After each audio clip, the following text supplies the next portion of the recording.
सामने आया है ये लोहारू लिफ्ट सिंचाई परियोजना के अंतर्गत इंदिरा गांधी नहर सिंचाई क्षेत्र में एक महत्वपूर्ण पहल थी और इस परियोजना का कार्य 1970 में आरंभ हुआ था।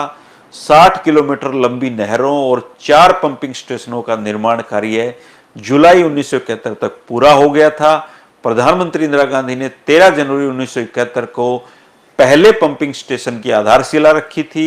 8 अन्य पंपिंग स्टेशनों का निर्माण कार्य जुलाई 1972 तक कंप्लीट कर लिया गया था।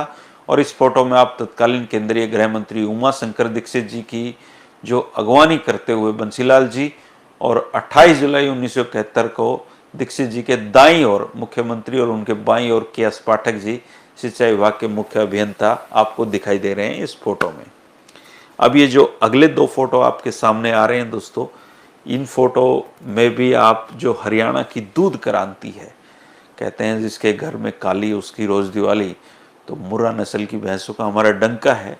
और हरियाणा डेयरी विकास निगम ने अगस्त 1970 में दूध की पहली बार दोस्तों खरीद हरियाणा में शुरू की थी और 2 साल के समय में ही 3 दूध संयंत्रों का निर्माण पूरा कर लिया गया था। इनमें से जींद में जो आप वीटा प्लांट आप देखते हैं 50,000 लीटर प्रतिदिन, और भिवानी में 15,000 लीटर प्रतिदिन, और अंबाला में 20,000 लीटर प्रतिदिन के प्लांट तैयार कर लिए गए थे।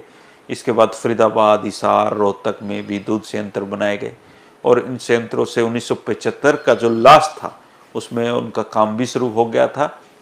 और बाद में तो वीटा फिर तरक्की करता ही गया दोस्तों। समय ने ये दिखा दिया कि डेयरी निगम जो थे, वीटा ब्रांड, उसकी कैसी छवि है।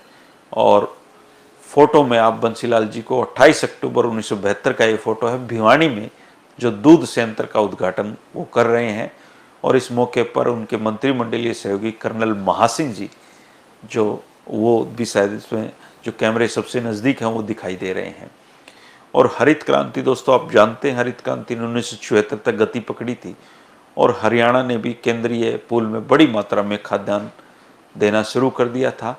और स्मॉल फार्मर्स डेवलपमेंट एजेंसी केंद्र द्वारा प्रायोजित ये योजना थी जिसने अंबाला और गुड़गांव में काम करना शुरू किया था। और इसके माध्यम से जो छोटे किसान थे उनको अनुमानित दरों पर कृषि उपकरण, अनाज भंडारण और टंकियां और आधुनिक कृषि तकनीक उपलब्ध करवाए गए थे।